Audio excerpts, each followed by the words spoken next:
y les traigo las principales noticias del día. Esto es La Voz del 21. Vamos a hablar de Venezuela, porque la situación se vuelve caótica tras las protestas. Fraude en Venezuela. Esta es una noticia de nuestra página web peru21.pe. Vamos entonces con esa noticia. Fraude en Venezuela. Aumenta a 11 la cifra de muertos en las protestas. La cifra de muertos aumentó a 11 personas este lunes en Venezuela en el marco de las protestas desatadas en rechazo al resultado de las elecciones presidenciales que dan como ganador, supuesto ganador, a Nicolás Maduro. Gran cantidad de venezolanos hacen plantón en los exteriores de la Embajada de Venezuela aquí en nuestro país, por ejemplo, tras la suspensión de la atención de manera indefinida por parte del personal tras los anuncios del dictador Nicolás Maduro. Aquí en este feed ustedes van a poder ver las últimas noticias, se va a estar actualizando hora tras hora en nuestra página web peru21.pe con todos los detalles sobre lo que sucede en Venezuela y por supuesto sobre lo que ha dicho Nicolás Maduro también a raíz del pronunciamiento de nuestro país en lo que sucede en Venezuela. Vamos entonces a comenzar. Venezuela pasó de la hora cero al estallido. La Organización de Estados Americanos, la OEA, denunció que las cifras que exhibe el oficialismo de Nicolás Maduro como triunfo carecen de sustento. El dictador, Nicolás Maduro, tampoco muestra las actas de las cifras que avalen su victoria. Aquí les vamos a presentar lo mejor de la entrevista a Alfredo Torres, presidente ejecutivo de Ipsos. Hablemos de las irregularidades que se registraron desde un inicio en la contienda electoral. Sí, para mí la más grave es que María Corina Machado, que debió haber sido candidata, el líder de oposición, no le permitieron ser candidata, y tampoco a quien ella designó como sucesora, ¿no? Ha sido finalmente una tercera opción, la del embajador González, la que finalmente pudo inscribirse.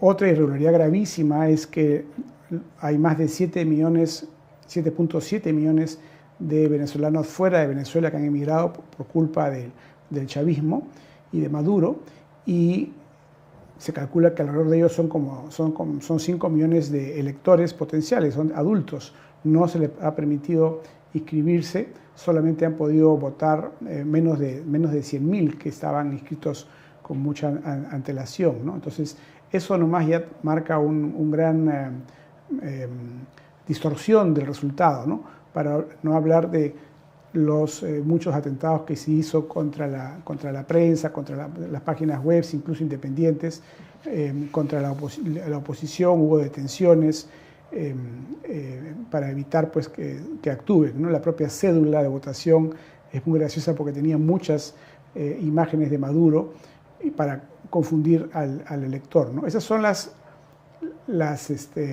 irregularidades previas, ¿no? Pero sin duda lo más ya escandaloso ha sido lo que ha ocurrido el día de la elección. No se permitió ingresar a observadores internacionales, incluso un grupo de expresidentes que fue impedido de aterrizar, tuvieron que quedarse en Panamá. Luego hemos tenido observadores de la OEA y de Naciones Unidas y la Unión Europea que tampoco han podido participar. Apenas se dejó participar a una pequeña delegación de la Fundación Carter de Estados Unidos con muchas limitaciones, y entonces no ha habido manera de parte de los observadores de recabar información. Aún así, lo que sí hubo felizmente fueron varias encuestas a boca de urna y conteos rápidos y un gran trabajo de la oposición en el levantamiento de actas. Entonces sí hemos podido saber lo que ocurrió ese día, ¿no? Claro, aquí en el informe de la OEA habla de que no hay registro ni sustento de los resultados emitidos por Nicolás Maduro. Y tenemos un cuadro además que habla de una diferencia abismal de lo que dice el oficialismo y lo que han registrado la encuesta de salida, 2 encuestas de salida en total, información de terreno, en las actas PUT, que es la plataforma única digital que básicamente se ha basado la oposición para poder dar las cifras. Estamos hablando de un 31.1% versus a un 62.2%, incluso en las actas PUT habla de una diferencia de 37%. Sí. ¿Qué son las encuestas de salida, para entender? La encuesta de salida es lo que en otros países como el Perú llamamos encuesta a boca de urna o exit poll. Son encuestas que se hacen a la salida de los centros de votación a una muestra representativa a nivel nacional, ¿no? Luego hay otro levantamiento de terreno, me parece que le llaman. Información de terreno. Claro, eso es lo que en el Perú y otros países llamamos conteo rápido o quick count, que eso ya es un levantamiento de una muestra de actas de resultados electorales de una muestra de centros de votación nuevamente, ¿no? Y en ambos casos vemos que coinciden mucho, incluso en el conteo rápido aumenta la brecha respecto de la boca de urna, lo cual quiere decir que en la boca de urna alguna gente quizá por temor no declaraba su voto. Y finalmente el trabajo espectacular que ha hecho la oposición en el levantamiento de actas, que han levantado actas de más del 70%, a pesar que sus personeros o testigos estaban siendo boicoteados, tenían limitaciones para hacerlo, y han colgado toda esa información en una página web de fácil acceso. Entonces, ahí que ya no es un conteo de una muestra, sino de todo el universo de información levantada, también la brecha es enorme, ¿no? Se calcula que son más de 4 millones de votos de distancia. Incluso en este conteo rápido hay una proyección concluyente. Por supuesto, la entrevista completa la puede ver en Perú21.pi y en Perú21 Televisión a la hora que usted desee. Continuamos con las noticias. Esta vez analizamos los grandes vacíos en el mensaje a la nación de Dina Boluarte por 28 de julio. Lo siguiente es un resumen de la entrevista a Walter Gutiérrez, ex defensor del pueblo. Bueno, sin duda fue un mensaje poco realista.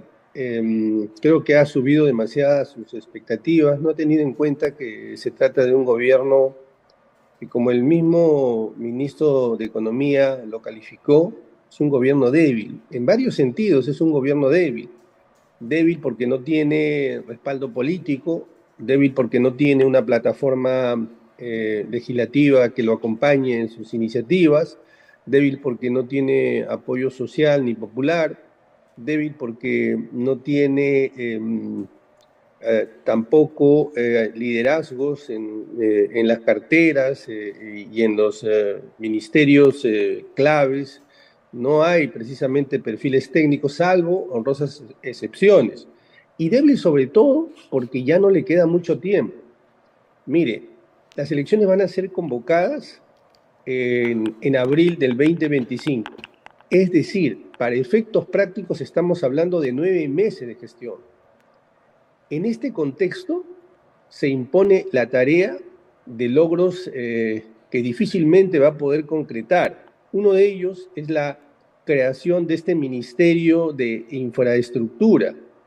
Esta tarea solo se la puede plantear un gobierno muy sólido, un gobierno que está iniciando, no un gobierno que está de salida, como es el gobierno de la señora Boluarte.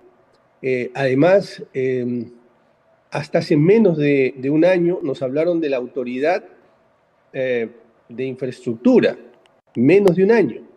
¿Qué quiere decir esto? ¿Acaso quiere decir que cuando nos hicieron este planteamiento no tenían los recaudos técnicos, los informes, todo un plan que permita dar sostenibilidad y madurez a una iniciativa tan importante como la autoridad de infraestructura? ¿Qué ha sucedido para que de la noche a la mañana decidan desmontar esa iniciativa que ellos mismos plantearon y ahora proponernos un mega ministerio que va a tener entre 15 y 17 mil millones de soles de presupuesto, que va a agrupar no menos de una docena de unidades ejecutoras, y todo en un contexto en el que hay que acelerar, hay que mejorar las condiciones de ejecución presupuestal y hay que mejorar las condiciones de inversión? Todo esto se revela improvisado cuando no irresponsable. Pero no solamente eso, señor Gutiérrez. Ella también, el mismo día del mensaje a la Nación, presentó un proyecto de ley reduciendo el plazo del delito de prescripción. Y hay casos, y ella justo habló, antes de entrar a la siguiente premisa, ella justo habló de la corrupción. Entonces, no es una contradicción que ella esté hablando de la lucha contra la corrupción cuando presenta un proyecto de ley que reduce el plazo de prescripción, en esos momentos hay muchos casos. El de ellos es el Vladimir Cerrón, por ejemplo. Entonces, causa más dudas que certezas el accionar de la propia presidenta Boluarte. Bueno, enseguida voy hacia esa pregunta. Permítame complementar lo que dije hace un instante. En el discurso la presidenta habló del derecho fundamental a la buena marcha de la administración. Y eso es positivo. Sin embargo, a lo largo de su discurso no ha sido coherente con este enunciado. ¿Qué cosa es la buena marcha de la administración? El derecho que todos tenemos, que el Estado funcione bien, que el Estado sea transparente, que el Estado sea participativo, que el Estado sea técnico, que el Estado sea meritocrático, que el Estado rinda cuentas. El Estado no le pertenece al gobierno de turno, nos pertenece a todos, porque es la garantía de los derechos, es la garantía de los servicios, es la garantía del desarrollo económico. Y como ve usted, ha decidido desmontar 4 ministerios sin expresión de causa. Es verdad, y yo lo he dicho en otras ocasiones, es verdad que el presidente puede licenciar a un ministro sin expresión de causa, sin decirle por qué le ha perdido la confianza, pero le tiene que decir al país por qué ha sacado tal o cual ministro. Si eso tiene que hacer con un ministro, ¿cuánta mayor razón no tendrá que hacerlo cuando desmonta ministerios y quiere instalar un nuevo ministerio? Eso no es coherente con ese enunciado de la buena marcha de la administración. Mire, Mayra, lo que está pasando en Venezuela. Lo que está pasando en Venezuela no es otra cosa que justamente el debilitamiento del Estado, el debilitamiento de la institucionalidad, en suma, el debilitamiento de la buena marcha de la administración. Entonces, no podemos permitir que el Estado se desmonte, se debilite o se rife. Eso no podemos permitirlo. La señora Boluarte debe llegar al 2026, pero no debe llegar de cualquier manera.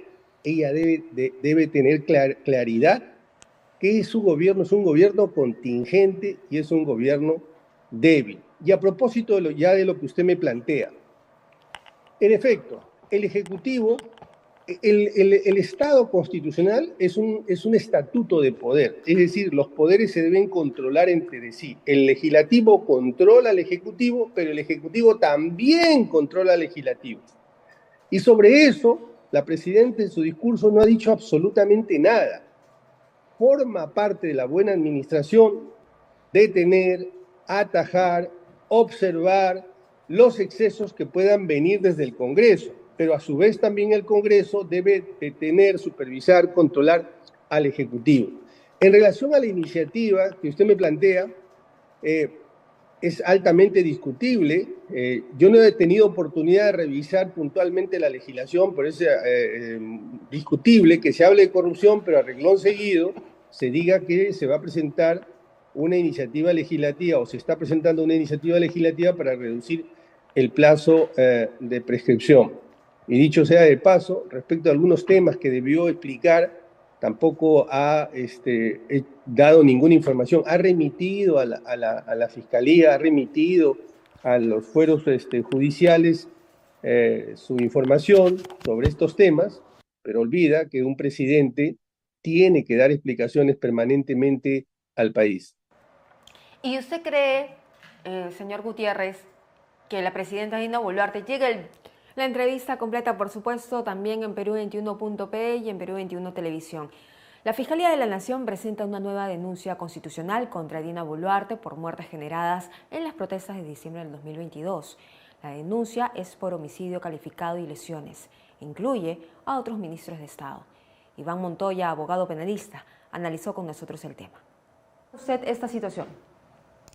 Yo creo que lo que el fiscal de la Nación ha considerado ahora es corregir un error que existía en la denuncia anterior, que efectivamente no sé quién lo habrá calificado de esa manera, pero estaba condenado, por lo menos en la calificación como genocidio, al fracaso. Me parecía que esa calificación que había hecho la fiscal Benavides era más un favor que se le hacía a la presidenta Boluarte porque el delito de genocidio tiene exigencias muy altas que hacen complicada la imputación por estos hechos.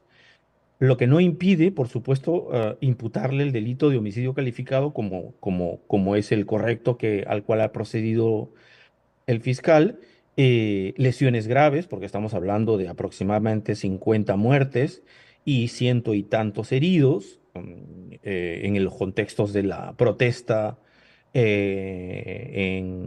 contra Dina Boluarte. Por lo tanto, y no hay que olvidar, en esta nueva denuncia es homicidio calificado, son lesiones graves, pero en dos momentos se subraya, en los dos extremos se subraya, que es en el contexto de graves violaciones a los derechos humanos. Esa es una calificación que también permite que estos homicidios calificados que están siendo investigados y que las lesiones graves sean imprescriptibles y no sean susceptibles tampoco de ningún tipo de amnistía ni indulto. Es decir, no está utilizando la calificación de genocidio.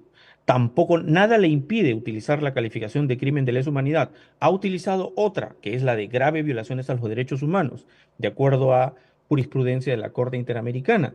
Por lo tanto, está asegurando su investigación para que sea imprescriptible, indultable, no amnistiable y dándole todas las seguridades del caso.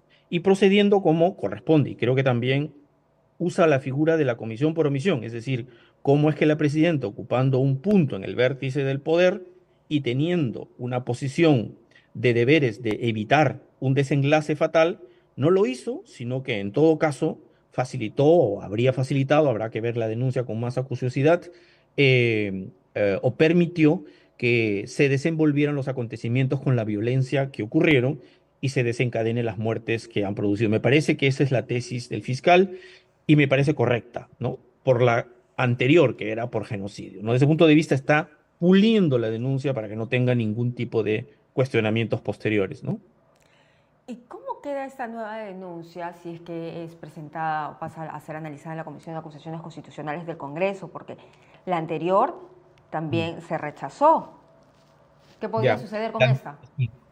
Mire, la anterior, sabemos que la subcomisión de denuncias constitucionales la rechazó, la declaró improcedente, es lo que leí en los periódicos. Me imagino que respecto de genocidio y también respecto de homicidio calificado, porque también formuló imputación por homicidio calificado y por lesiones. Entonces, si es por genocidio no hay problema, porque ahora no hay una imputación ahora por genocidio. Pero sí, respecto del homicidio calificado también lo hizo. Por lo tanto, ¿cómo queda ese archivamiento con relación al actual?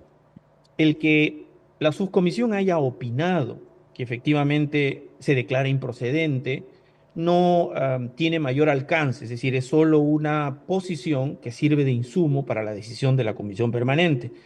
Mientras la comisión permanente no adopte una decisión, una posición, no hay tampoco lo que podría invocarse cosa decidida o cosa juzgada por parte de la subcomisión. Es un pronunciamiento que es un insumo que le va a servir a la comisión permanente, ¿no? Entonces, nuevamente tendrá que evaluar la subcomisión y la comisión permanente al final tiene que tomar una decisión sobre esta imputación, ¿no? Eso es lo que tendremos que estar a la espera del devenir nuevamente del pronunciamiento de la subcomisión y, lo más importante, el pronunciamiento que tenga la comisión permanente al respecto, ¿no?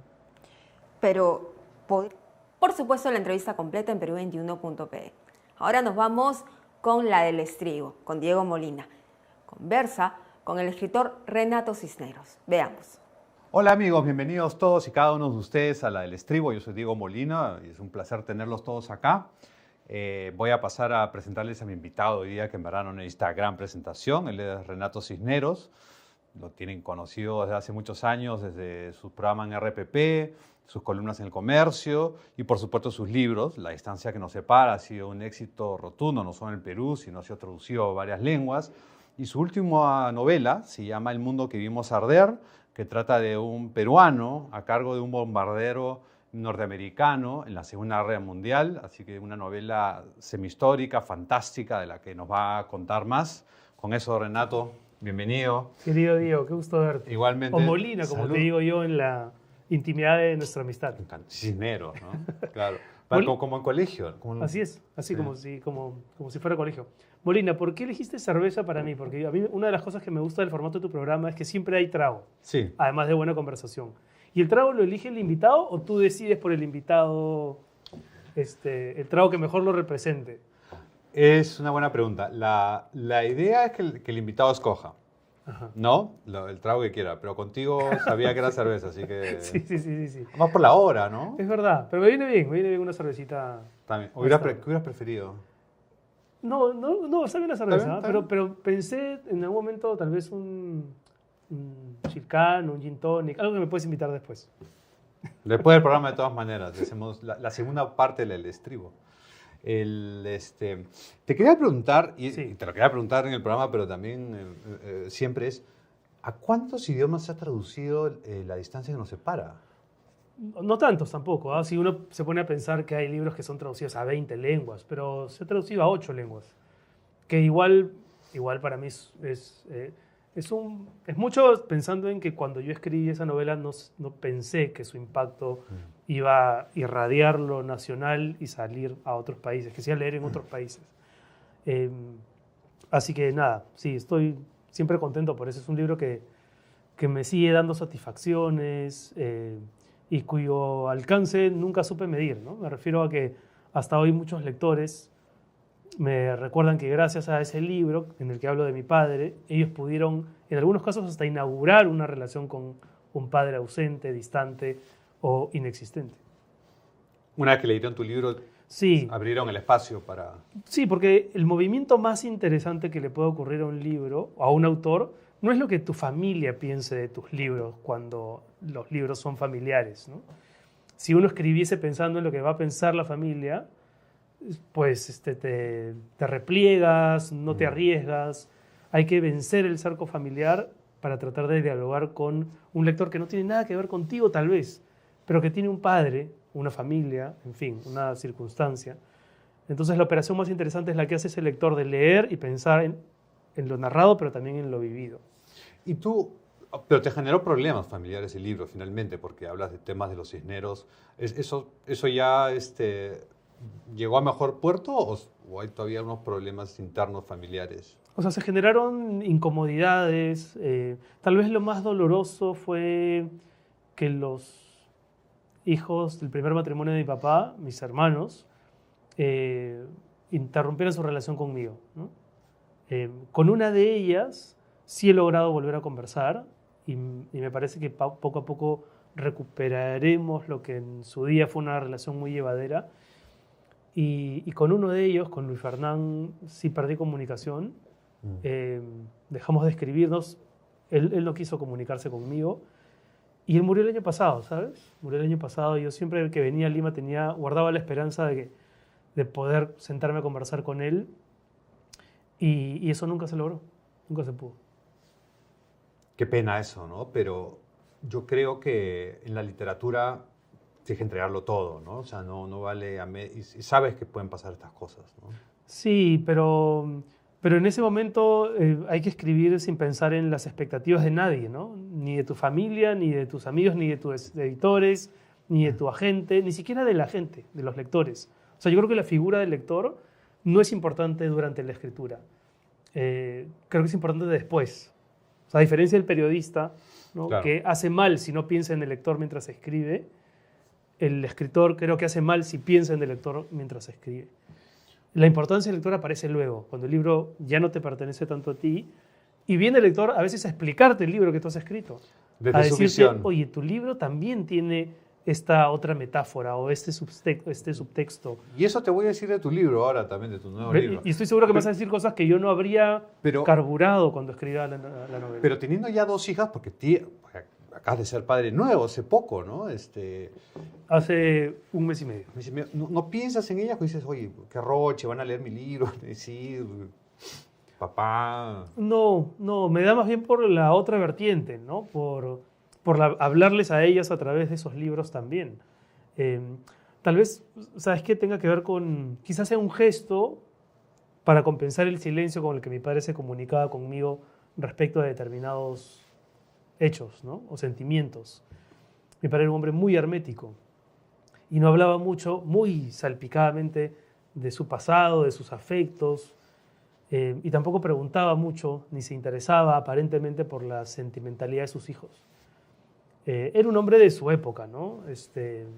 Más preocupado en los problemas del Perú, tal vez que en las vicisitudes sentimentales de sus hijos. Quizá para compensar aquello, yo soy muy dado a hablar, a confesar, a exponer, más impúdico en ese sentido.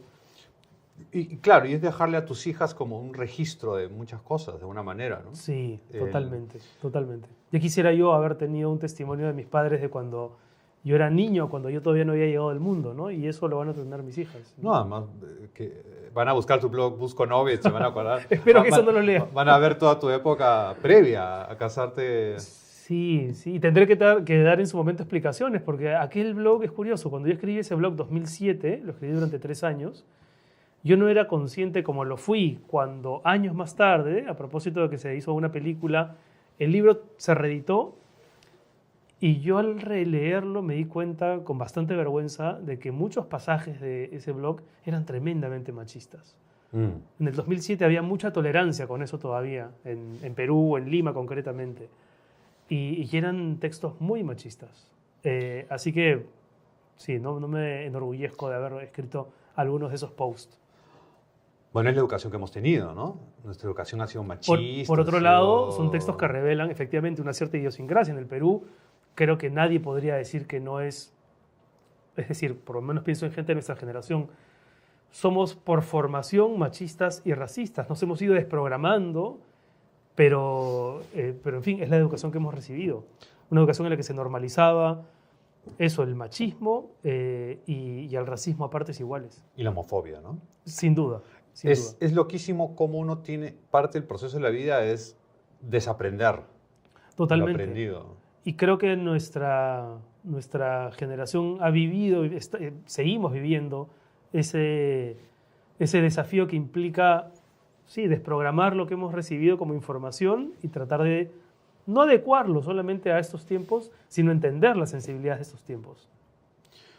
Sí, yo estoy de acuerdo. Creo que en ese sentido es positivo, ¿no? Sin llegar a los extremos de bloquear o de, no dicen bloquear, pero de cancelar a alguien, ¿no? Por un error o una tontera, ¿no? También sí. Me parece extremo. Y que en el mundo de la producción cultural es un tema muy sensible, ¿no?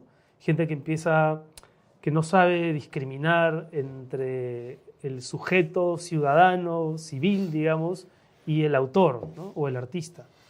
Está ocurriendo ahora mismo con Alice Munro, por ejemplo, ¿no? ¿No? Salió a la luz el hecho de que ella apañaba los abusos sexuales que su esposo ejercía contra su hija y entonces, claro, alguna lectora o lector se habrá sentido indignado al punto de ya no leer más a Alice Munro, lo que me parece una tontería. Es una tontería, Renato, porque imagínate, no podríamos escuchar música de Michael Jackson. Ni ver películas de Woody Allen. Ni ver películas de Woody Allen, que 2 veces exculpado. No podríamos, ahora justo veía a Kevin Spacey en los medios tratando de decir, oye, a mí... Que está en la ruina, económica. He salido libre de polvo y paja en Estados Unidos e Inglaterra, igual, ¿no? Sí, en películas de Polanski, en fin, tendríamos que... No podrías ver cuadros de Caravaggio, que mató a un hombre en Roma... No, hay que hacer siempre la división, la separación, ¿no? No tiene sentido lo otro. Claro, se está mezclando la vida privada con la obra. Con la obra, ¿no? Sí, y yo siempre creo que las obras son mucho mejores que las personas que las acometen, ¿no? Los libros siempre son mejores que sus autores. El autor finalmente es un sujeto lleno de debilidades, de contradicciones, pero cuando escribes y estás en ese trance, es la mejor versión de ti. Y aparecen cosas luminosas. Entonces sí, siempre creo que los libros son mejores embajadores de los autores que los autores de sus propios libros. Hablando de verdades literarias, acá tenemos, se ve la novela El mundo que vimos arder. En esta novela arde Hamburgo, arde Londres, arde Lima, arde la relación del personaje de Madrid, arde Matías, que es el bombardero. Sí. Es brutal, es oscuro. ¿De dónde? ¿Cómo así has decidido escribir algo tan terrible de alguna manera, ¿no? Sin spoilear nada, ¿no? Sí, yo conocí la historia de ese personaje hace 8 o 9 años. La historia de Matías Yurato Roeder, no con ese nombre puntualmente, pero sí era la historia de un peruano, hijo de una inmigrante alemana, que había nacido en Trujillo y que terminó participando de los bombardeos sobre Alemania, defendiendo la bandera norteamericana, y que se enfrentó a una gran encrucijada el día que le dijeron que tenía que bombardear la ciudad de su madre, ¿no? Donde aún vivían los abuelos que él siempre había querido conocer. Y me parecía que esa encrucijada tenía una potencia lo suficientemente grande como para arriesgarme a escribir un libro. Pero escribí una columna apenas, tal vez porque estaba embarcado en otros proyectos. El tema es que en la pandemia reencontré esa columna y me di cuenta que la historia de Matías tenía todo para seguir siendo contada, ¿no? Esa columna confinaba demasiado esa biografía. Y como estábamos en pandemia y no podía viajar a Trujillo para intentar hacer una pesquisa periodística, que fue mi primera intención, dije, bueno, voy a hacer ficción, voy a inventarme cómo ese hombre llegó a esa encrucijada. Y a medida que escribía sobre este bombardero que incendia ciudades, me di cuenta que también estaba hablando sobre mi propio proceso migratorio, ¿no? Y cuando uno migra, incendia un puente, ¿no? Incendia de alguna forma también un pasado. Y me pareció curiosa la coincidencia de que las ciudades protagonistas de la historia hayan sido bombardeadas en algún momento. Madrid, en la Guerra Civil, Hamburgo en la Segunda Guerra, Lima durante la época de violencia terrorista, y hasta Trujillo, que es un dato que no está consignado en la novela, pero Trujillo también fue bombardeada por Sánchez Cerro, si no me equivoco, ¿Ya? En esta lucha con los apristas y tal. Así que bueno, la metáfora estaba servida, ¿no? Para tratar de entender qué significaba el fuego y estas ciudades ardiendo. Y hablamos de la escritura de un libro entre el 2020 y el 2023, que han sido los años en los que yo siento se ha agudizado más la sensación de estar en un mundo que está ardiendo, totalmente, ¿no? Las categorías políticas ya no son las mismas, ciertos paradigmas han caído para siempre, lo que antes entendíamos por derechos humanos, libertad de expresión, ya no vale igual, ¿no? Se reinterpreta la Constitución al antojo de quien lo necesita. No sé, yo siento que estamos en un cambio de época, ¿no? En un giro brutal. Y esa sensación de un mundo ardiendo, a la vez que hablaba de una guerra de hace 80 años, también creo que habla del mundo contemporáneo. Claro, un mundo contemporáneo donde nadie pensó que iba a haber otra vez una guerra en Europa y ahí estamos, ¿no? Yo no pensé, de hecho, cuando empecé a escribirla no había ocurrido lo de Ucrania. Y por eso genero una historia paralela que ocurre en el presente, porque no quería que mi novela únicamente tratara de la Segunda Guerra Mundial, ¿no? Pensé que la guerra era un tema anacrónico, ya tantas veces revisitado, pasado de moda. Y mientras ya estaba corrigiendo las galeradas, aparece lo de Ucrania. Y luego lo de Franja de Gaza. Y toda la mecánica y la retórica de la guerra, que uno podría haber creído, ¿no?, sepultada, confinada al pasado, volvía a actualizarse. Hay un personaje en tu novela que lo despiden de radioprogramas por sus ideas políticas. ¿Alguna pareció con la realidad? No, a ver, ese personaje se parece a mí en muchas cosas, pero en otras no, ¿no? Y no sé si en la novela lo despiden por sus opiniones políticas. No sé si a mí me despidieron por mis opiniones políticas. Quiero creer que no. Y que lo que se interpuso fue una pandemia en la que era imposible seguir llevando adelante el acuerdo que teníamos. Pero sí es verdad que por opiniones políticas se quebraron muchas relaciones. No solamente mías, conozco, y seguramente tú también, a muchísima gente que ya no tiene la misma relación con determinados amigos o determinados parientes a partir de la polarización que se gestó en el 2021. Y esa es una forma también de aniquilar vínculos, ¿no? Terrible, penosa, a mí me da mucha pena. Estoy totalmente de acuerdo. Es más, creo que tú y yo tenemos ideas diferentes políticas. Creo que los dos somos liberales desde el punto de vista de las libertades sociales, sí, ¿no? Creo que no estamos tan de acuerdo al nivel de las libertades económicas. Seguro. Pero no es un impedimento para mí.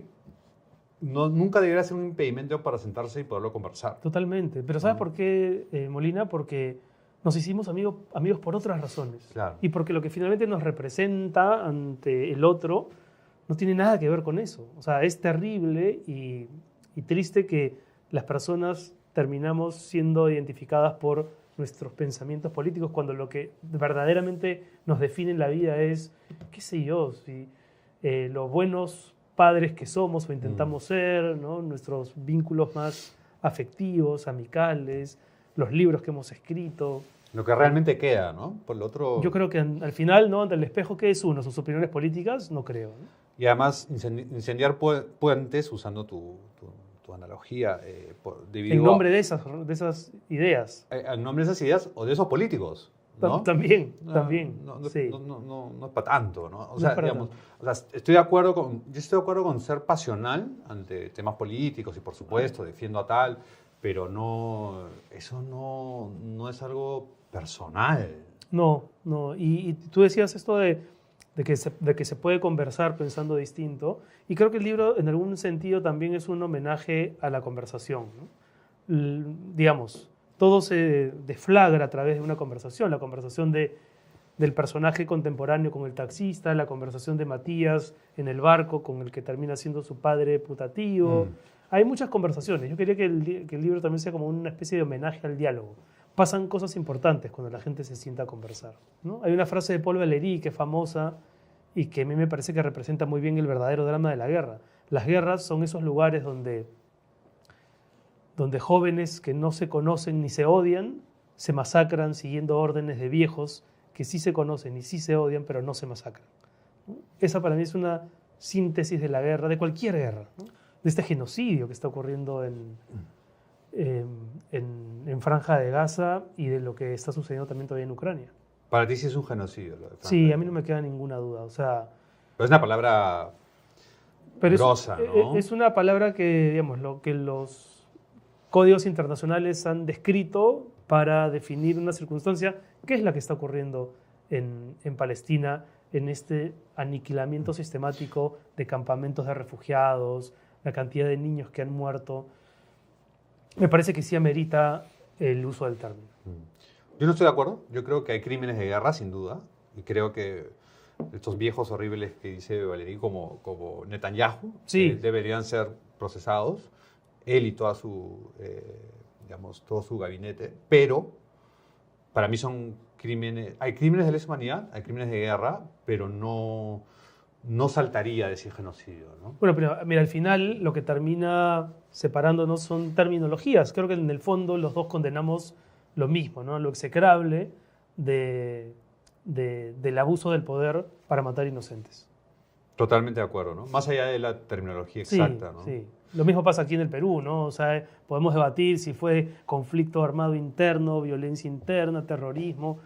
Al final lo más sustantivo es tratar de entender por qué sucedió aquello De acuerdo. y erradicar cualquier posibilidad de que vuelva a reaparecer. Por ejemplo, yo no estoy de acuerdo con el conflicto armado interno. Yo creo que es una terminología de derecho humanitario que se aplica, como pasó en otros países, donde sí hubo una parte de la población que se levantó contra el gobierno, algo mucho más parecido a una guerra civil. Yo creo que, por ejemplo, Sendero en su mejor momento no tuvo, y creo que está de puño y letra de Abimael, que no tenía más de 9.000 personas realmente miembros de esta cosa, de este aparato monstruoso que era Sendero Luminoso, ¿no? Pero nuevamente yo siento que eso termina siendo lo de menos y lo demás termina siendo reconocer lo que sucedió, ¿no? Que hubo una insurgencia terrorista brutal y una respuesta del Estado que también supuso unos excesos igual de criminales. De acuerdo. Bueno, y pasando a otros temas, dejando la guerra un rato y los conflictos, pero has visto, no estamos de acuerdo con algunas cosas, pero no por eso... No por eso te voy a tirar la cerveza en la cara. No, pues no. Menos en mi programa. Claro, puedo tener la delicadeza de esperar que termine. Quieres, sí. ¿Qué proyecto se viene? ¿Qué estás, o sea, ya has entrado al mundo de la ficción, te has mandado con la Segunda Guerra? ¿Qué se viene? Bueno, ahora mismo en realidad estoy dedicado a la docencia, si puede llamarse así. Estoy dictando talleres de escritura creativa virtuales. Yo vivo de eso y de mis columnas periodísticas. Entonces me ha quedado poco tiempo para escribir. Es la primera vez en mi vida que por dedicarme tanto tiempo a algo, estoy sacrificando horas de escritura. Tengo un proyecto en la cabeza, tengo en verdad 3 libros en la cabeza que ojalá llegue a materializar. El que espero escribir el próximo año, ojalá, creo que sí te he contado en algún momento, es sobre un feminicidio ocurrido en Madrid en los años 70. Es una historia tremenda, en plena dictadura militar, y en la que hay un personaje peruano involucrado, que es Kiko Ledgar. Involucrado en tanto fue familiar de la mujer a la que mataron, ¿no? Entonces hay una historia ahí que me parece que es un true crime, que es un género en el que nunca he entrado, y eso es lo que quiero hacer, o sea, tratar de explorar voces que antes no me han resultado familiares. ¿Y qué tal ha ido al mundo que vimos arder, por ejemplo, en ventas, considerando no sé cuánto vendió la distancia que nos separa, que es el libro que hablas de ti mismo, la relación con tu padre? Ese libro debe haber vendido, no sé... Ese libro debe haber vendido 60.000, 70.000 ejemplares, más o menos. Tú sabes que en Estados Unidos, tú sabes que todo lo miden, ¿no? El 95% de libros en promedio no venden más de 5.000 copias. ¿En serio? Bueno, vamos a estrenar el programa, Renato, con lo que llamamos el último trago, el último sorbo, que es un ping-pong. No me quedan varios todavía, pero... Ah, ya. Entonces vamos a Salud por vernos. Salud, Renato. Qué gusto. ¿Cuál es la peor cita que has tenido? ¿La peor cita? Sí. O sea, cita amorosa, pues, ¿no? Sí, buena pregunta. La peor cita. No sé si fue la peor, pero recuerdo una cena en la que fue a un restaurante con una chica, ella se paró para ir al baño y yo me adelanté en pedir una botella de vino para sorprenderla cuando ella llegara, pero ella estaba tomando antibióticos. Entonces me tuve que tomar la botella yo solo, y ya sabes lo que pasa cuando uno se emborracha y el otro no, ¿no? Los chistes malos, las impertinencias, los eructos. Entonces la cita empieza a convertirse muy rápidamente en una circunstancia bastante desagradable. En la primera y la última. Claro. Fue la primera Y de hecho fue la primera y la última. Sin duda, claro. Sí. Claro. ¿Cuál es tu canción favorita en el karaoke? Así para darlo todo. Para darlo todo en el karaoke. Desesperado de José José. Me sale muy bien. ¿Ah, sí? Me salen unos graves por los cuales nadie esperaría. La última pregunta. ¿Has tenido alguna experiencia que te ha dado intuición que existe otra vida o algo místico? Qué buena pregunta. No personalmente. No personalmente. Tengo un amigo que en la pandemia estuvo en cuidados intensivos como 17 días, y cuando salió de cuidados intensivos me llamó para contarme que había tenido sueños en los que tal vez sí se cumplía eso, ¿no? Había soñado con sombras que eran sus padres o abuelos, gente que acababa de morir muy querida y que le decían: ¿tú qué haces aquí? Todavía no te toca, vete. Él está entubado, ¿no? Claro. Y solamente después de esa experiencia recordó esos sueños, y tal vez eso es de lo que he escuchado lo más impactante, que me haga pensar en que tal vez hay otra dimensión, ¿no? Pero no, nunca yo he vivido cercanamente una experiencia de ese tipo. ¿Y a tu amigo lo cambió esa experiencia? ¿Lo volvió más religioso? Hace tiempo que no converso con él, pero no lo cambió tanto, no lo transformó. Pero sí, yo creo que sí lo tiene que haber marcado, sin duda. Claro. Sin duda. Cuando murió mi padre, creo que pasó un año, mis padres dormían de la mano. Y un día yo tengo pesadillas, todavía vivía con mi madre, y voy al cuarto de mi mamá y le encuentro sobre la cama, mi papá ya había muerto, con la mano abierta. No. Y para mí fue muy conmovedor, ¿no? Recordé cómo dormía con mi papá. Sentí que le estaba dando la mano al fantasma de mi padre. Pero cuando abrí la sábana un poco más, vi el control remoto de la tele, que se le había caído, se había quedado dormida viendo la televisión. Claro. O sea, lo que en el instante parecía una postal, eso, ¿no? De una vida que trasciende, en realidad era un equívoco. Se le había caído el mando. Quizás eran un poco las dos cosas, ¿no? O tal vez... Pasa sí. en la vida, ¿no? Que hay a veces... O a lo mejor uno como escritor quiere ver en el hecho mundano, ¿no? Darle al hecho mundano una verdad que tal vez no tiene, ¿no? Tengo un amigo budista que dice, así como existe la realidad burda, en la misma, si ves bien, Está insertada la sutil, y la trascendente. mística, la trascendente. Me gusta eso. A mí me gusta eso. Yo creo Sí. en eso de alguna manera. Y creo que cuando uno escribe y esto es un canal, ¿no? Sí, sí. Recordar lo que decía Mario Lebrero, ¿no? Él dice, hay tres entidades cuando uno se enfrenta a un libro. Está el yo, el otro yo y el super yo. El yo es el sujeto que vive lo que tiene que vivir, ¿no? Que paga sus cuentas, que hace el amor, que tiene necesidades fisiológicas, que deja en el colegio a sus hijos. El otro yo es el que escribe, ¿no? El que busca replegarse de la realidad para intentar entender la realidad a través de la escritura. Y el super yo es el que corrige, el que edita, el que pule.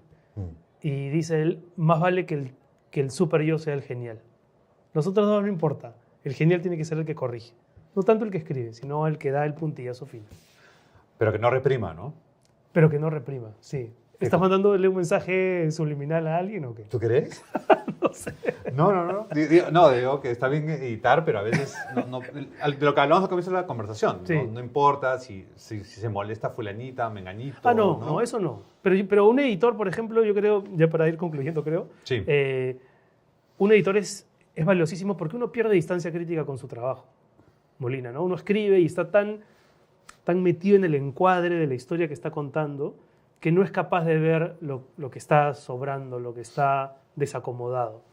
Es el editor el que te dice, oye, aquí está pasando esto, ten cuidado, De acuerdo, no es un trabajo tan solitario como la gente piensa al final del día. Sí, no, yo creo que la literatura es un acto coral. Uno escribe para ser leído y cuando es leído se completa el ejercicio, ¿no? De acuerdo.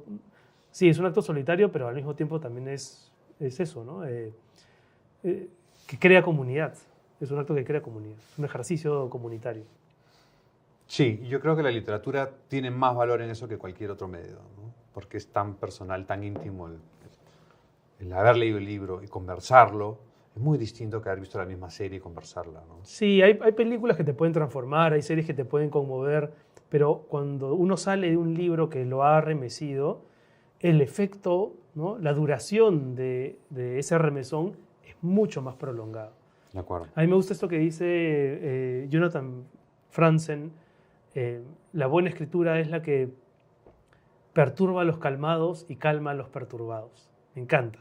Yo siento que cualquier libro debería poder producir eso en los lectores. Aquel que está muy seguro de sus certezas, de pronto sentir que las manos le tiemblan cuando ha encontrado una verdad que nunca antes le había sido revelada. Y por otro lado, los perturbados, encontrar compañía, ¿no? Saber que no están solos en el mundo, que alguien más vive en fin, no sé, que tiene sus mismas necesidades, preocupaciones, angustias, etc. Como aquellos con la relación quebrada con su padre que a través de tu libro encontraron un camino. Mucha gente, a mucha gente le pasó, sí, y para mí eso es un regalo, ¿no? Que alguien venga y te diga, gracias a tu libro, me atreví a preguntarle a mi padre estas cosas incómodas, o me atreví a buscar a mi padre tantos años desaparecido. Eso es increíble, es impagable. Impagable. Impagable también esta conversación, Renato. Qué gusto. No tenemos nada más, bueno, tenemos mucho más que hablar, pero ya será no en tenemos otro tiempo. momento. Pero ya no tenemos tiempo, que es la dictadura de la tele. Y nada, a todos gracias por estar aquí. Búsquenos en el canal de Perú 21. También nos pueden buscar en YouTube como La del Estribo, Diego Molina. Y ha sido un gusto tener a Renato acá y a todos ustedes. Chao, nos estamos viendo. Gracias, Molina. Por supuesto, este contenido también lo puede ver en peru21.pe, pero ahora nos vamos con historias de ciudad con Cris Vilches. Hablamos sobre el Metropolitano. ¿Qué pasará si los usuarios se quedan sin ese servicio? Cris, buenas noches. Hola Mayra, buenas noches. Bueno, eso es alguna pregunta que todos los que usamos este servicio de Metropolitano estamos en la incertidumbre. ¿Qué pasará? Lo único que sabemos es caos, porque hasta ahora las autoridades no han anunciado medidas concretas. De hecho, se esperaba que la presidenta Dina Boluarte en su mensaje a la Nación diera anuncios respecto a esta problemática, que no solamente es con el Metropolitano, también con los concesionarios de los otros buses de transporte formal, los corredores complementarios, por ejemplo, que cada cierto tiempo anuncian paralizaciones precisamente por estos problemas económicos que los agobian. Y según nuestra investigación que hemos hecho, son alrededor de 420.000 usuarios del metropolitano en riesgo de no poder trasladarse si llega a concretarse esta suspensión del servicio. Los usuarios que se trasladan van desde Chorrillos hasta Lima Norte, hasta Independencia ahora, ¿no? Porque han aumentado, hasta Caraballo, han aumentado los paraderos. Todo lo que es Lima Norte. Ajá. ¿Te imaginas la cantidad? Usualmente un bus convencional demora el viaje 2 o 3 horas y te cobra el pasaje mucho más. En cambio, el metropolitano, por el carril exclusivo, es 1 hora de viaje de paradero a paradero, 3 soles 20, ¿no? Entonces, hay una grave pérdida en tiempo y también económico, y más allá de los problemas que pueda tener el metropolitano, es un sistema de transporte formal, donde puede haber cierta seguridad para los usuarios, que no lo hay, por desgracia, en el sistema convencional. Cris, ¿cuáles son las principales trabas que tienen los concesionarios para poder seguir funcionando? ¿Por qué se ha generado este problema? Ya, bueno, ellos han expuesto que es un tema de un problema económico. Según han comentado, sus gastos operativos exceden un 24% a los ingresos. Esto ya desde inicios de este año, debido principalmente a que están transportando por día alrededor de 400.000 usuarios, cuando antes de la pandemia, 2019, ellos transportaban a alrededor de 720.000 pasajeros. Entonces hay un déficit de usuarios que no están viajando a través del metropolitano. Ese es un punto. Otro punto, la competencia desleal que existe de los colectiveros, y también ellos han denunciado buses convencionales autorizados por la ATU que continúan circulando por la ruta del metropolitano, ¿no? La ruta que hace el metropolitano. Y como tercer factor también es la falta de acuerdos con la ATU. Ellos en su último comunicado han pedido que se cambien a los funcionarios de esta entidad para concretar negociaciones más concretas, valga la redundancia. Y la exministra de Transportes, la señora Paola Lazarte, me decía que ella ve que la ATU está descabezada, y por una razón. La actual presidenta ejecutiva, la señora Maribel Matos, tiene o está nombrada de forma temporal.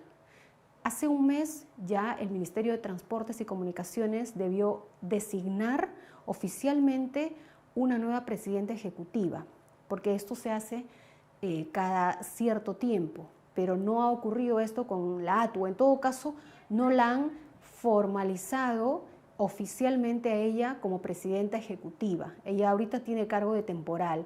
Entonces los concesionarios dicen, ¿con quién negociamos? Negociamos con ella, si de acá 2 semanas no le renuevan la confianza y se va. Entonces ellos temen de que las negociaciones no lleguen a buen puerto cuando se anuncie a otro representante del metropolitano. ¿Y cuáles son los riesgos en estos momentos? Sabemos que son 420.000 usuarios. Pero, ¿qué alternativas te han dicho los concesionarios, si es que has podido hablar con ellos, ofrecen? ¿O cuál es el ultimátum que han hecho? Alternativas ellos, ahorita, lo único que quieren es que la ATU se comprometa en coordinación con el MTC y a través de ellos al gobierno a pagarles el dinero, o en todo caso, a ver, hay un 13% de los ingresos del metropolitano que van hacia la ATU. Entonces, los concesionarios proponen que de ese 13%, un 4% que está asignado para si hubiera algún tipo de daño a la infraestructura que no se ha usado en todo este tiempo, pueda ser trasladado al metropolitano. Eso para paliar un poco esta crisis económica que ellos tienen. Lo han planteado en estas reuniones que han tenido con los funcionarios de la ATU y no ha habido respuesta positiva. Entonces ellos ven que sus propuestas, que consideran ellos que deberían acatarse, no están siendo atendidas. Siempre les dicen, vamos a evaluarlo, esperen, que esté en trámite, y nunca les dan una respuesta concreta, es decir, se sienten como mecidos. Entonces, ahí también se ve que la ATU demora no tiene mucho. capacidad de Sí, decisión. lo que decían en su comunicado a los concesionarios, ¿no? Demoran en tomar una decisión, ¿no? Y al final los perjudicados somos todos los que usamos el servicio. Claro. Pero si ellos están exponiendo que gastan más de lo que reciben, entonces, ¿cuál sería la salida? ¿Que aumenten el precio del metropolitano? Eso es algo que también le preguntamos y dijeron que es imposible ya porque el usuario 3 soles 20 pagar es bastante. Con la crisis ahora que atravesamos, lo más probable es que la gente opte por tomar otros servicios. Ellos consideran que no es viable aumentar el precio de los pasajes, que en realidad, por lo que hemos escuchado también de otras fuentes, la ATU de alguna forma les ha autorizado, les ha dicho suban el pasaje porque quienes tienen que asumir en este caso esta deuda hay que trasladárselos a los usuarios, porque el Estado no puede asumir un pago de esa magnitud. Para recalcar, ¿cuánto es lo que se debe? ¿A quiénes? A los concesionarios. Ya. Bueno, los concesionarios señalan que se les adeuda 500 millones de soles. Esto porque por incumplimientos, vamos a decirlo, del concedente de la ATU, ellos han llevado estos casos a arbitrajes internacionales y los han ganado, como siempre suele ocurrir, porque hasta ahora en ningún caso el Estado peruano ha ganado. Entonces les adeudan 500 millones de soles, pero el Estado dice que ha pagado cerca de 280 millones de soles, pero no directamente a los concesionarios, sino a una deuda por la compra de los buses del Metropolitano. Entonces, esperamos hasta el 2 de agosto, 3 de agosto, que se van a reunir. Este viernes 2 de agosto, la ATU los ha convocado para una nueva reunión, pero los concesionarios, según en su último comunicado, no habían garantizado su participación. Al menos 3 de los 4 estaban en desacuerdo con ese comunicado emitido por la ATU. Bueno, mientras tanto, tienen a 420.000 usuarios que van a estar prácticamente a la espera de lo que suceda en esa reunión. La otra alternativa es, van a tomar esos 420.000 en hora punta otro transporte. ¿Qué tipo de transporte? No se está tomando con seriedad ese tema. Y hay un tema más que podemos añadir. Hablábamos de la seguridad de los buses del transporte metropolitano. De alguna forma, uno cuando usa ese sistema, las chicas, las mujeres, han sacado hace poco la ATU normas de protección contra el acoso. En los buses convencionales no hay eso. Entonces nos sentiríamos expuestas a muchos peligros, sobre todo mujeres, personas vulnerables, adultos mayores, incluso los robos y asaltos que están ocurriendo en los buses convencionales casi todo el tiempo acá en la ciudad. Muy bien, muchísimas gracias, Cris, por estar con nosotros, analizando este tema de preocupación, por supuesto, para todos. Pero ahora sí, nos vamos a Conecte con Sandro Marcone, que conversa con Delia Barriga, fundadora de Fab Labs en Perú, quien nos habla sobre el diseño y la fabricación digital en 3D.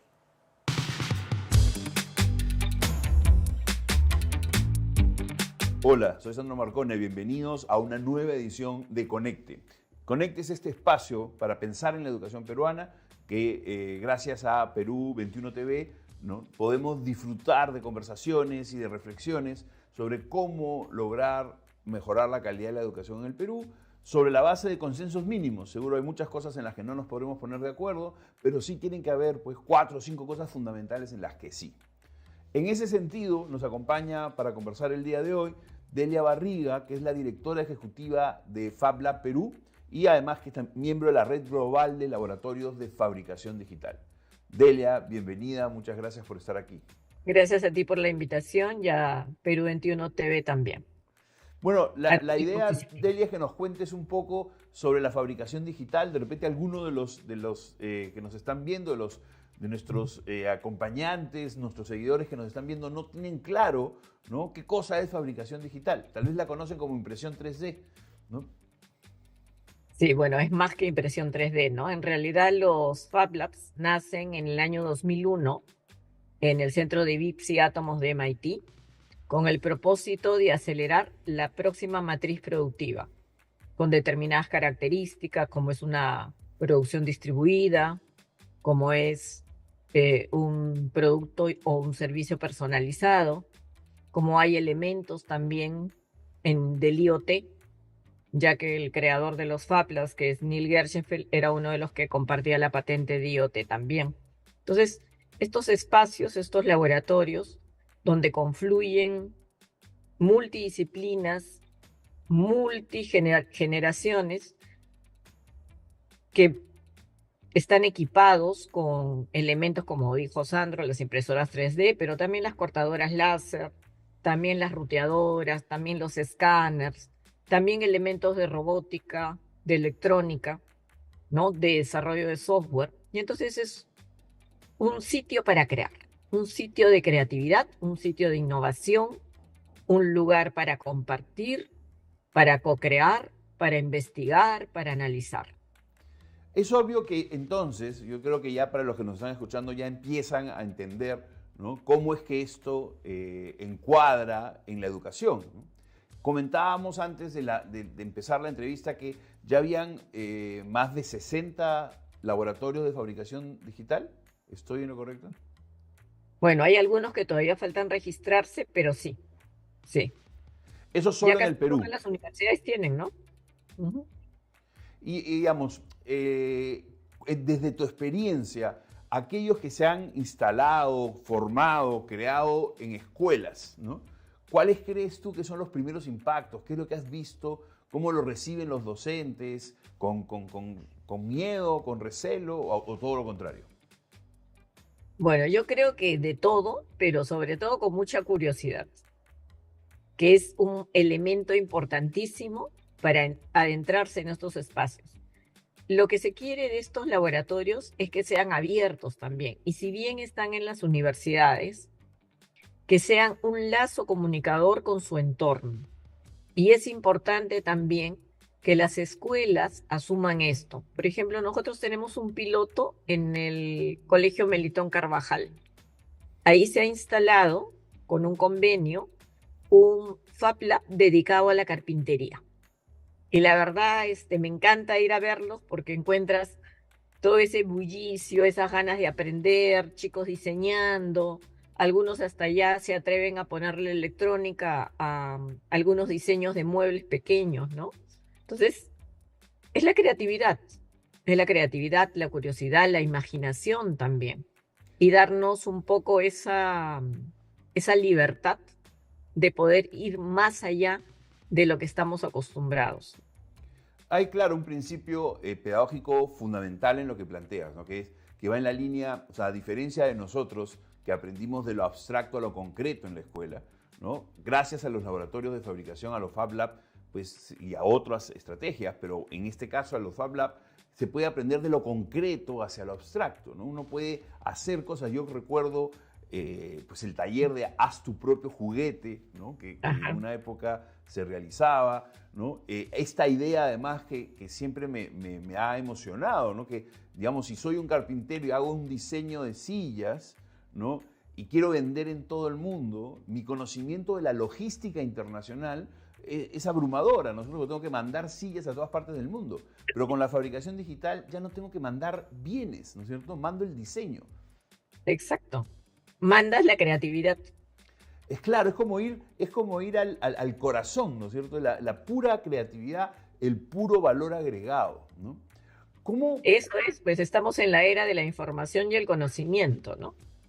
Y este conocimiento expresado en un objeto tangible, no sé, pues te enseña mucho más. Cuando tú aprendes en lo abstracto es interesante también, pero cuando tú tocas un bien, cuando tú interactúas en la creación y en la parte física también es extraordinaria ese crecimiento. Y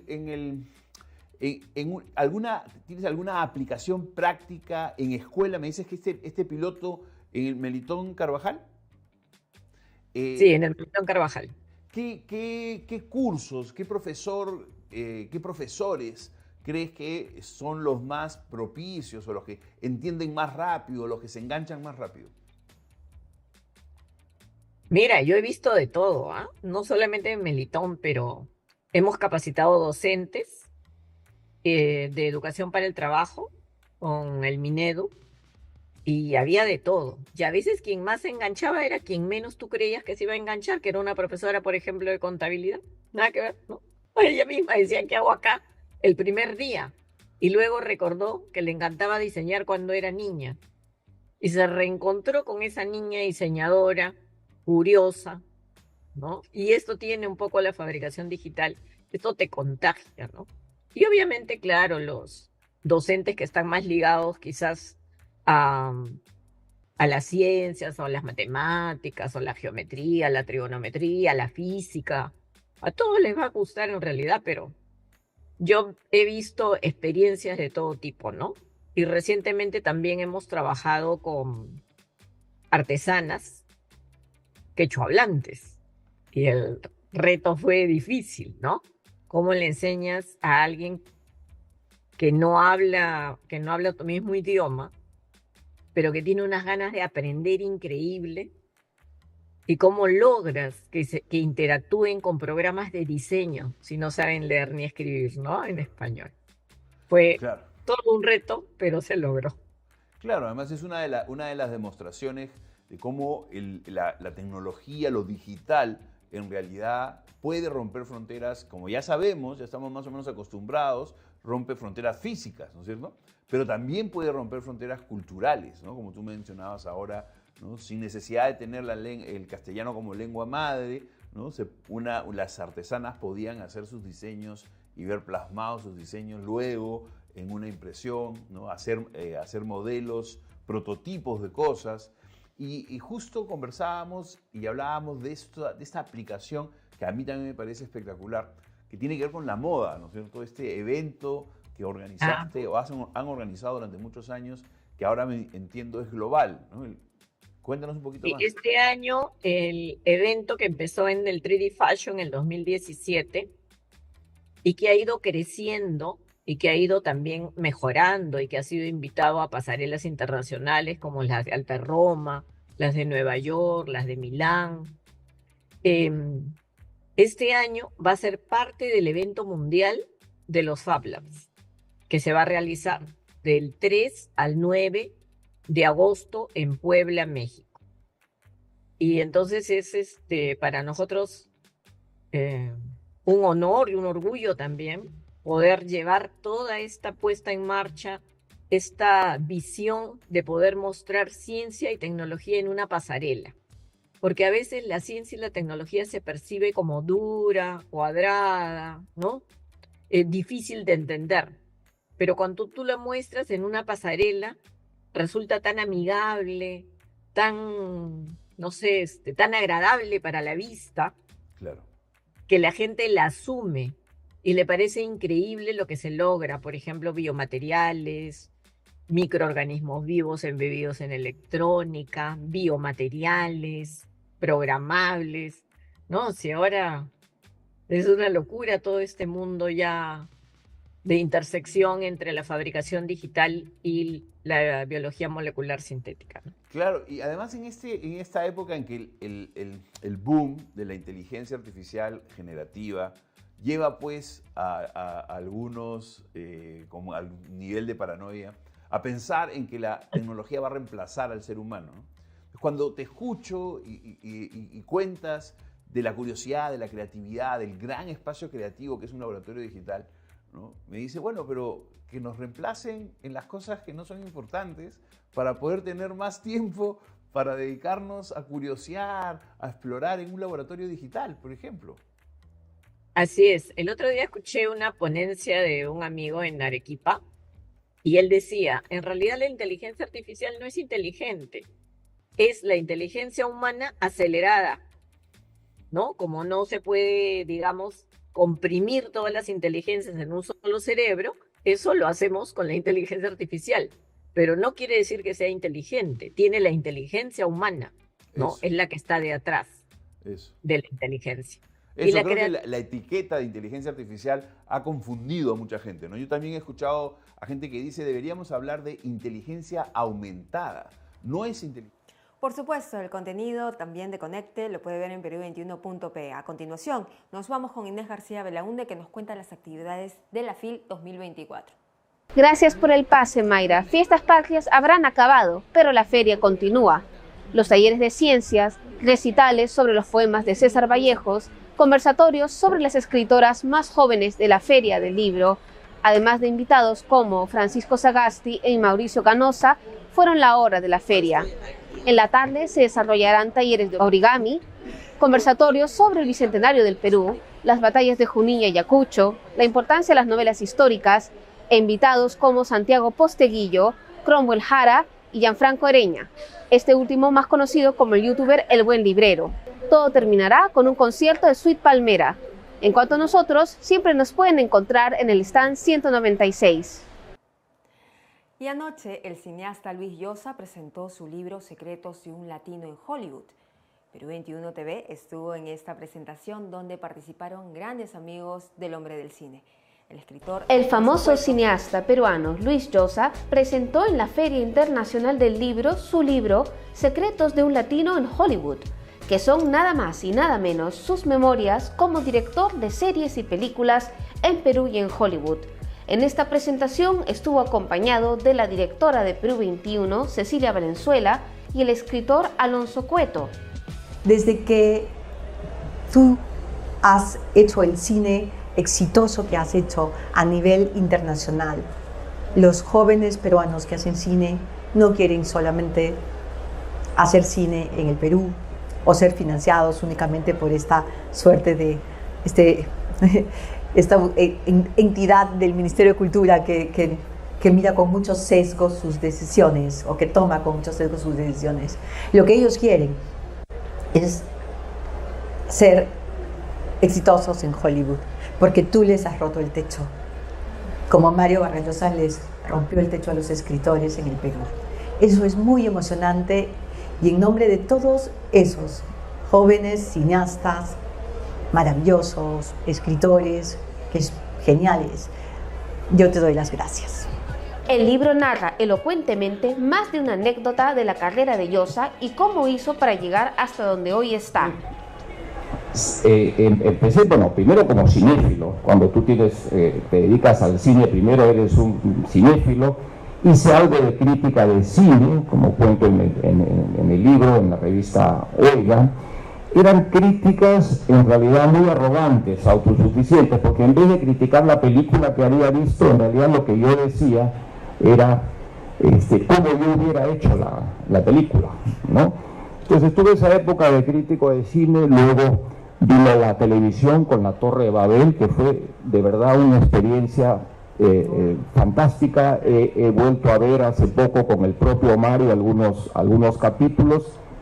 Lo interesante era que solo lo hacíamos 4 personas, un camarógrafo, Mario, que hacía las entrevistas y lo presentaba, yo producía y dirigía, y un editor que no viajaba con nosotros, ¿no? Mario abría las puertas de muchas entrevistas.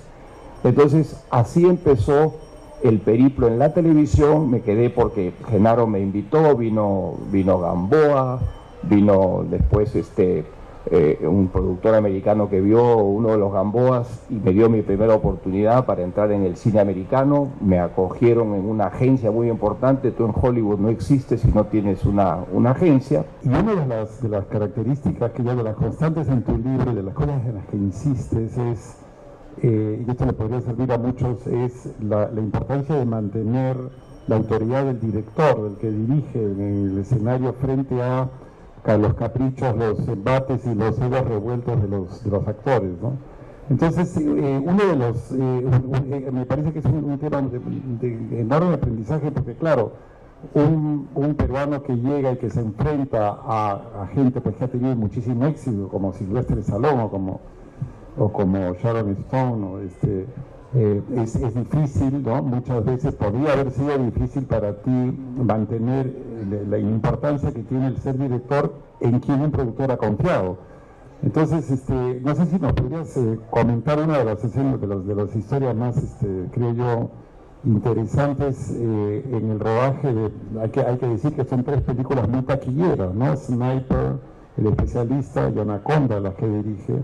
Y en El Especialista, la relación que tienes con estos 3 actores, ¿no? Con James Woods, con Sylvester Stallone y con la especial Sharon Stone, ¿no? El autor aprovechó el tiempo de pandemia para realizar su libro.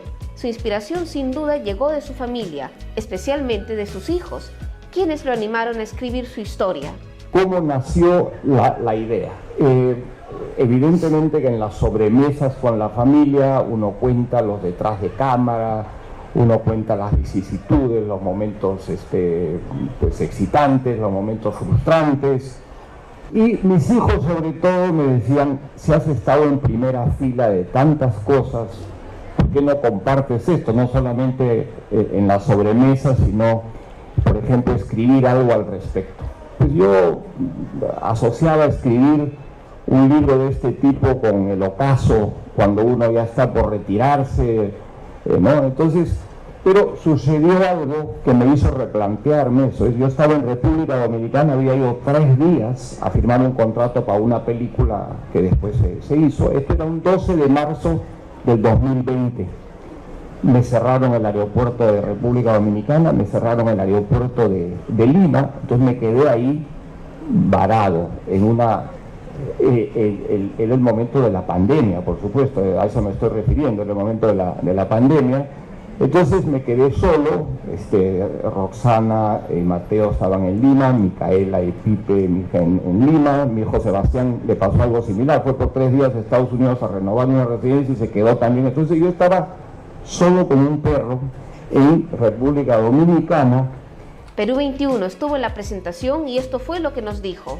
¿Qué fue lo más impactante que hablamos ahora, que le pareció, de recordar todas estas memorias a escribir esta historia? Bueno, primero una gran satisfacción que hayan hecho una presentación tan generosa y positiva del libro, gente como Chichi Valenzuela, una gran periodista, y Alonso Cueto, un gran escritor. Han disfrutado el libro, se han entretenido, han encontrado remembranzas importantes. Entonces, para mí eso es una gran satisfacción. Creo que es lo que más rescataría. Han mencionado, han subrayado cosas que para mí en el libro son importantes. Y entonces es una experiencia de vida, digamos, que yo ojalá, digo yo, sea inspiradora para los jóvenes, y eso lo han mencionado ellos. Llosa promete sorprender a más de uno con los detalles más íntimos de su vida, incluso su cercanía con la actriz Sharon Stone. Bien, y ahora nos vamos a hablar de otras noticias no tan felices. Vamos a actualizar la cifra. Al menos 12 personas murieron en las violentas protestas que estallaron el lunes tras la cuestionada reelección del presidente venezolano Nicolás Maduro, que fueron reprimidas por las autoridades antes de nuevas manifestaciones convocadas el martes por el chavismo y la oposición. Veamos.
Lamentable lo que se vive en Venezuela. No se pierda estas y otras noticias en Perú21.pe. Las entrevistas completas también las va a poder encontrar en Perú 21 Televisión. Nosotros regresamos mañana.